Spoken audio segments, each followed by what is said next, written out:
Bismillahirrahmanirrahim. Thot Zoti Gjellëshanu në Kur'an: "Wa ma khalaqtul jinna wal insa illa liya'budun." Nuk I kam krijuar gjinët dhe njerëzit për diçka tjetër përveç se që të më adhurojnë. Ibadeti në përgjithësi është secila vepër e mirë për cilën besimtari e vepron ose e mendon ose e thot dhe për të Zoti Gjellëshanu është I kënaqur. Për këtë arsye, secila vepër e mirë që e bëjmë bën pjesë në ibadetet e tona që shpeshherë ne nuk I mendojmë si ibadete, mirë po ato janë vepra të shënuara te Zoti Gjellëshanu, nga se njeti dhe qëllimi të cilin e kemi pas është shumë I sinqertë dhe është I mirë.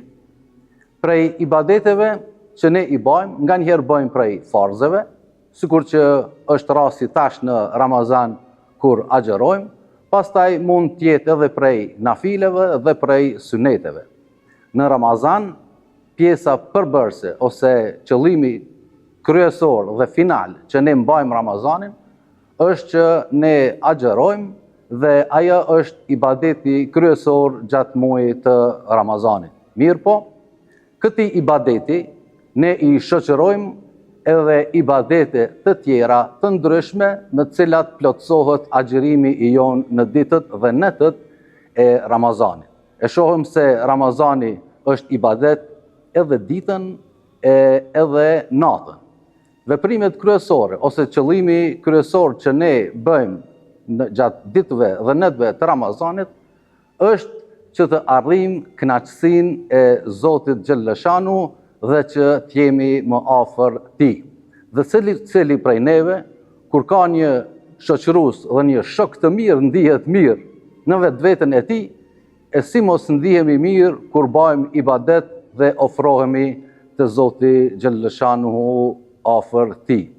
Dhe më së afërmi që jemi me Zotin Gjellëshanu është gjatë ditës kur ne agjerojmë, nga se ai vetë ka thënë agjerimi është I imi dhe unë ju shpërblej për te.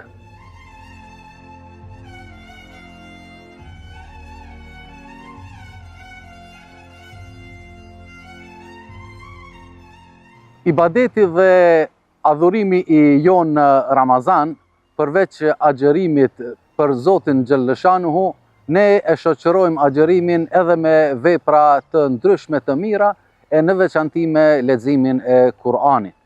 Ka thënë pejgamberi a.s. se Ramazani, agjerimi dhe Kur'ani ndërmjetësojnë për robin tek Zoti Gjellëshanu.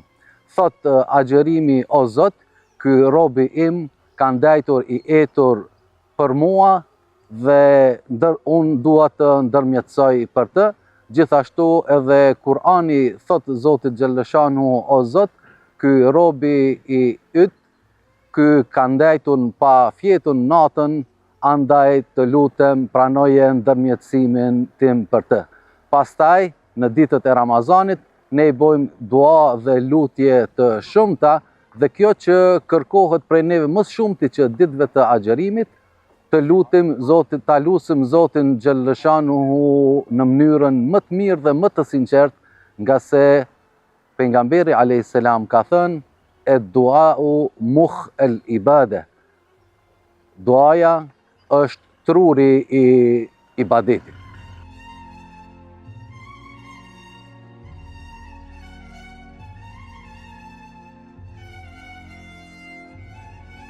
Sa I përket duave në Ramazan, sigurisht që ne do ta përzgjedhëm kohën më të mirë për të bërë lutje, në mënyrë që lutjet e tona të jenë të pranuara. Ka thënë pejgamberi a.s. "Thalathatun la turaddu da'watuhum." Janë 3 persona të cilëve Zoti Gjellëshanu nuk ja u pranon duan e tyne, e njëri prej tyne është agjeruesi në kohën e iftarit. Lutim Zotin Gjellëshanu që ibadetet e tona që bëjmë gjatë muajit të Ramazanit të na I pranoj dhe të na shpërbej me shpërblimet e Tija të mira. Një prej arsyeve më të mëdha që ne agjerojmë Ramazanin, përveç se që është farz prej farzëve të Zotit, është se rruga më e shkurt për na shpihen në xhenet, nga se Zoti Gjellëshanu ka krijuar një xhenet me emrin Rayyan vetëm për agjeruesit.